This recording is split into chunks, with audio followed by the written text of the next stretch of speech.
Iman dalam Yesus Tuhan, beriman walau ku tak melihat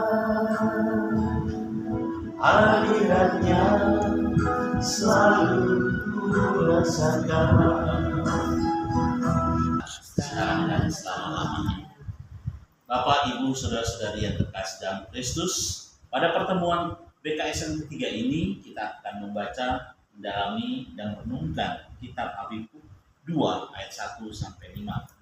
Habakuk menjadi gambaran sosok yang sanggup menyibukkan dirinya ke dalam setiap keprihatinan historis masanya pada saat itu, sekaligus berusaha menangkap dan menghadirkan kehendak Allah dalam setiap kesempatan hidup. Go, silakan. Karena Aku akan lanjut. Aku akan berdiri di tempat penjagaanku dan bertahan di menara. Aku akan meninjau untuk Bareng-bareng dong. Iya, ini bareng-bareng. Ibunya belum bareng-barang ibu-ibu bareng-barang. Kita mau Aku akan meninjau untuk melihat apa yang akan difirmankannya kepadaku dan apa yang akan dijawabnya terhadap pengaduan. Tuhan menjawab aku, katanya, tuliskanlah penglihatan ini dan ukirkan itu pada lubang batu, supaya orang sambil lalu dapat membacanya. Sebab penglihatan itu masih menanti saatnya, tapi dengan segera menuju kesudahannya, dan bukan tipuan. Meskipun lambat, nantikanlah itu, sebab hal itu pasti akan datang dan tidak akan tertunda. Sesungguhnya orang yang mengusungkan dada tidak lurus hatinya, tetapi orang benar akan hidup oleh percayanya. Sungguh kekayaan itu berkhianat. Orang yang sombong tidak akan berdiam diri. Ia mengangkat mulutnya seperti dunia orang mati, dan tidak kenyang seperti mau. Segala suku bangsa dikumpulkannya, dan segala bangsa dihimpun.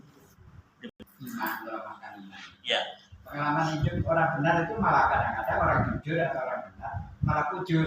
Iya. Kenyataan gitu, Ya, situasi itu hal yang duniawi yang dilihat di dunia nyata, bahwa mungkin di suatu pekerjaan, apalagi di dunia politik itu malah lebih parah ya. Nah itu memang kita merasakan kok aneh, kenyataannya kayak gini loh. Bener, aku bener malah akhirnya dianggap tidak benar. Mau jujur, mau melakukan sesuatu yang secara benar, tapi kok karena situasi sudah nggak memungkinkan. Orang yang terlalu jujur itu malah kadang ya itu tadi jujur.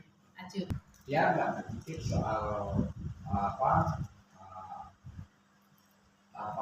Yesus itu sebagai menjadi manusia dan akhirnya juga kita akui sebagai Allah yang mengatur, yang mengalahkan segala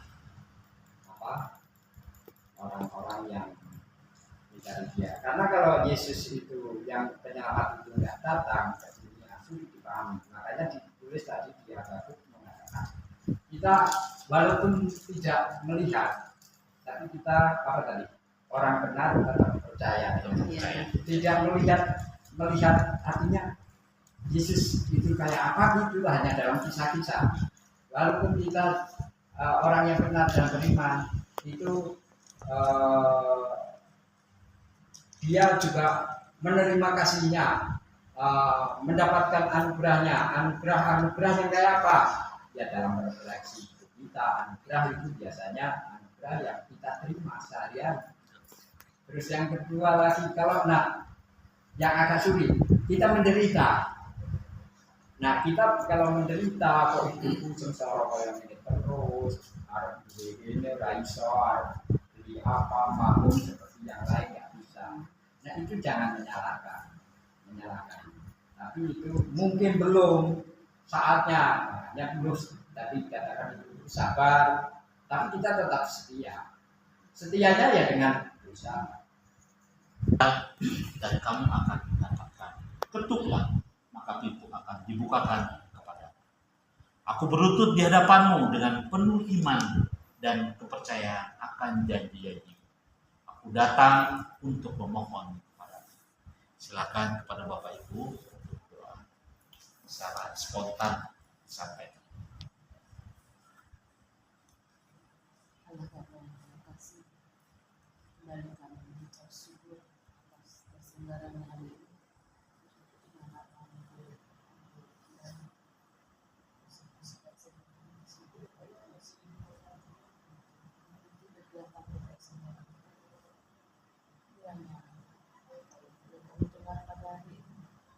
Sungguh-sungguh dapat melakukan kehidupan nyata kami.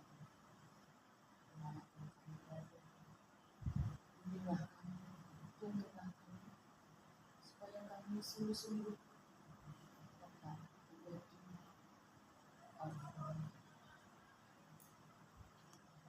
dapat menerapkan dalam kehidupan kami, dalam kondisi apapun, baik suka maupun kami nyatakan. Kabulkanlah doa kami ya Tuhan.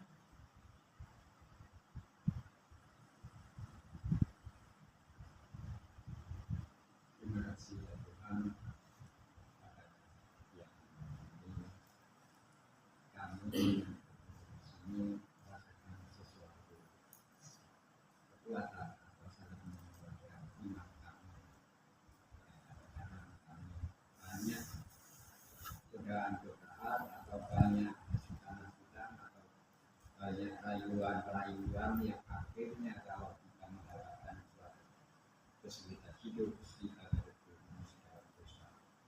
Maka kami memohon Tuhan, kuatkanlah iman kami sehingga apa permasalahan yang kami hadapi, baik saat-saat kami benar-benar menderita, sangat membutuhkan sentuhan tangan kasih-Mu sehingga kami tetap sertakan dalam iman yang satu, kami selalu ingat dan kami memuliakan yaitu Yesus Kristus.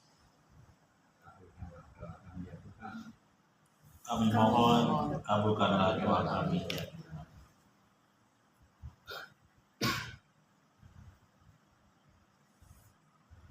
Ya Tuhan Yesus yang baik, terima kasih Engkau telah menuntun kami untuk menghadiri ibadah PKS yang ketiga, sehingga kami dapat mendengar firman-firman-Mu, juga banyak hal lain seperti sharing-sharing yang membuat kami lebih teguh dan dalam iman dan harapan kepada-Mu. Itu Tuhan, kami mohon agar kami dapatkan hari ini, sungguh-sungguh kami dapat imani dalam kehidupan kami di hari-hari berikutnya dengan berbuat kebaikan dan kebenaran sesuai harapan kami serta kehendak-Mu. Dan juga kami mohon dilancarkan segala usaha kami dengan Engkau berikan rezeki kepada kami, serta jauhkanlah kami dari mara bahaya, tipu daya setan dalam bentuk apapun juga. Kami mohon. Yesus, ketika Engkau memanggil ke-12 murid-Mu, Engkau memberi mereka kekuatan melawan roh-roh jahat untuk mengusir mereka dan untuk menyembuhkan segala macam penyakit dan segala macam-macam penyakit yang sangat membuat penderita manusia. Kami mohon kepada-Mu ya Tuhan, agar mereka yang sedang sakit, baik di rumah maupun di rumah sakit, khususnya umat Rafael yang sedang mengalami sakit, semoga mereka disembuhkan oleh kuasa-Mu sehingga dapat beraktivitas kembali. Sedangkan kepada mereka yang mengalami penyakit yang tidak tersembuhkan, diberi kekuatan dan kesabaran serta pengharapan bahwa Engkau ya Tuhan tetap akan memberikan rahmat yang berlimpah untuk keselamatan mereka. Kami mohon. Berkat Tuhan. Semoga Tuhan beserta kita sekarang dan selamanya. Semoga kita semua yang hadir di sini dilindungi dan dibimbing dan diberkati Allah yang Maha Kuasa dalam nama Bapa dan Putra dan Roh Kudus. Amin. Pertemuan ketiga bulan Kitab Suci Nasional BKSN 2024 sudah selesai. Syukur kepada Allah. Marilah kita pergi untuk diutus. Amin.